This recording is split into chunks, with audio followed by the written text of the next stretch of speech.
मुंबई हे महाराष्ट्राचं शहर नाही, अण्णामलाई यांनी केलेल्या विधानानंतर राज ठाकरेंनी संताप व्यक्त केला.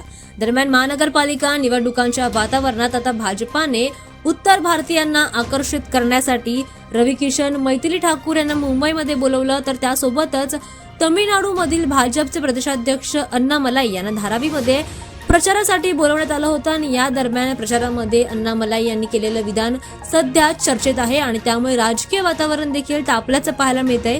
या प्रचारात त्यांनी मुंबई हे महाराष्ट्राचं शहर नाही असं विधान केलं होतं आणि या विधानानंतर राज ठाकरेंनी कडक शब्दात त्यांच्यावर हल्लाबोल केला, त्याचा समाचार घेतला. मात्र मुंबई हे केवळ महाराष्ट्रासाठी समित नसून ते आंतरराष्ट्रीय दर्जाचं स्थळ असल्याचं अण्णामलाई यांनी म्हटलं होतं आणि या वाक्याचा वेगळा अर्थ काढण्यात आला असं देखील त्यांनी म्हटलंय. काल झालेल्या संयुक्त सभेमध्ये राज ठाकरेंनी अण्णामलाई यांच्यावर चांगलाच हल्लाबोल केलाय. मात्र याच हल्लाबोलानंतरला अण्णामलाई यांनी प्रत्युत्तर देत म्हटलंय की राज ठाकरे आणि आदित्य ठाकरे मला धमक्या देणारे कोण? मला शिवीगाळ करण्यासाठी त्यांनी सभा घेतली. मी मुंबईत आलो तर माझे पाय कापतील असं देखील काहींनी म्हटलंय. मी मुंबईत येणारच आणि हिंमत असेल तर पाय कापून दाखवा. मुंबई हे जागतिक दर्जाचं शहर आहे असं मी म्हटलं होतं. याचा अर्थ वेगळा काढण्यात आलाय.